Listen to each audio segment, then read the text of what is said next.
In England, we don't say £50. We call this 50 quid. Money appears all the time in daily conversation. For example, hey man, have you got a tenner on you? Sorry, lad. I've only got a fiver. If you don't understand that, then you are missing a very big chunk of British life. In this video, I'll teach you what nobody teaches you about money.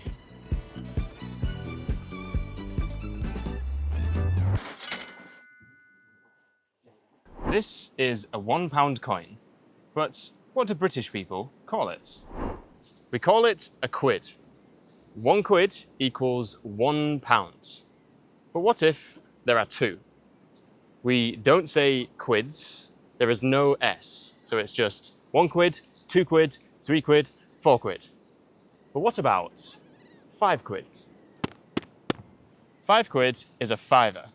This is a £5 note. What can you buy with a fiver in England? A meal deal, a tuna sandwich, a can of Coke, and a bag of crisps. Meal deals are a huge cultural phenomenon in England. They are very popular. Every day, millions of people walk into a Tesco and pick up a sad little sandwich, a bag of crisps, and a drink. And they feel genuinely good about it. I was one of those people. I regret nothing. This is a tenner, a £10 note. And at the beginning of this video, I gave the example, hey man, have you got a tenner on you? Sorry, lad. I've only got a fiver. Now, do you know what it means? So, if we call £5 a fiver and £10 a tenner, what do we call 20 quid? A 20er? Nope. We just call it 20 quid. The most common term for £1,000 is a grand. And you might hear it in a conversation like, hey Rock, how much is your rent in London? It's a rip-off. It's £1.50 for a tiny flat. How about yours? Bloody hell. Yeah, mine's a rip-off too. I pay £2,500. Note that there is no S on grand, just like quid. 1 grand and 2 grand. The smallest currency in Britain is called pence, but we call it p. So we say 10p, 20p, or 50p. Lots of coins together we call change, loose change. Now, Mario, do you have any change, mate? Sorry, mere friend. I don't. Fair enough. Do you fancy a pint then? Mate, I'm skint.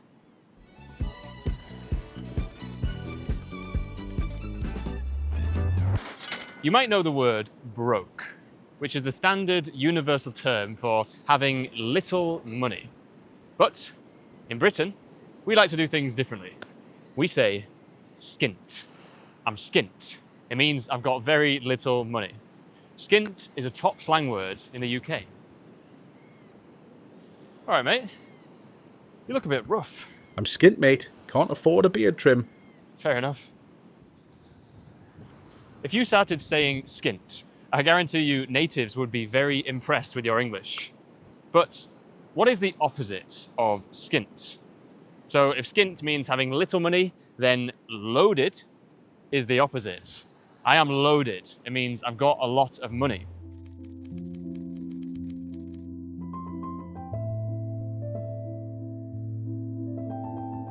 Recently, I read the book Rich Dad, Poor Dad on my Kindle. And the author, Robert Kiyosaki, wrote that a lot of people say, I can't afford this. And he urges us to flip that to a question and say, how can I afford this? The question opens up the mind to possibility. Now, I had the idea, how can you guys apply this to your English? A lot of my students say, I'm not good at English. So I would encourage you to flip that to a question and ask yourself, how can I improve my English? How can I get better at English? I'm sure your brain will find the answer. Now, it's about time to go for, I think, a lovely coffee at the cafe. But before I do, let's have a quick scan of our environment. I am sitting on a boulder. A boulder is a very large rock, and the boulder is sitting in the ocean. Now, let's get up and go to the cafe.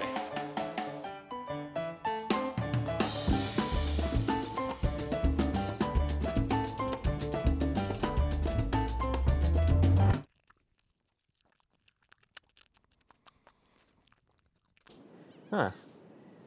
This coffee is like £2. That's pretty cheap. By the way, be careful with the word cheap. It can just mean low price, but it can also mean low quality. So here are some more natural ways British people like to talk about price. Come on. Thank you.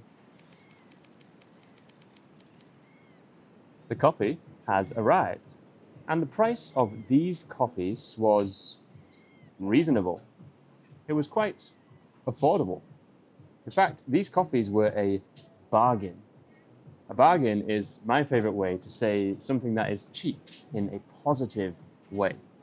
That's a bargain. And for some context for you guys, we are on an island. And again, no S. We don't say Island or Iceland. We say island. It's a silent S. This is my stick. They gave me this to scare the monkeys away. It's very common for monkeys to be coming through this cafe and stealing your food. Some extra verbs for steal, we would say pinch or nab. They are slang words in British for steal.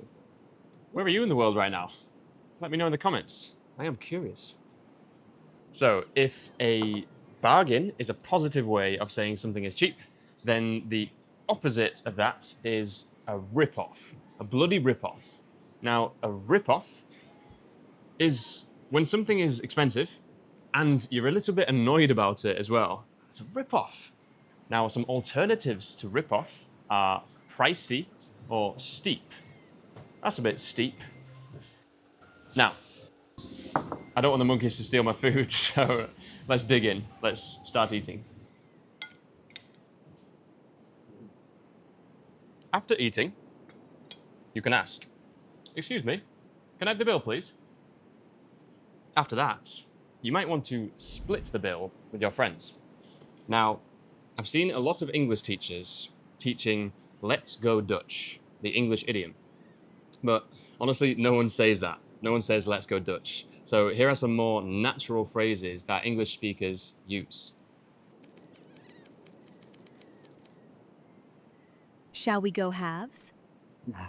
I'll get this one. No. Let's split it.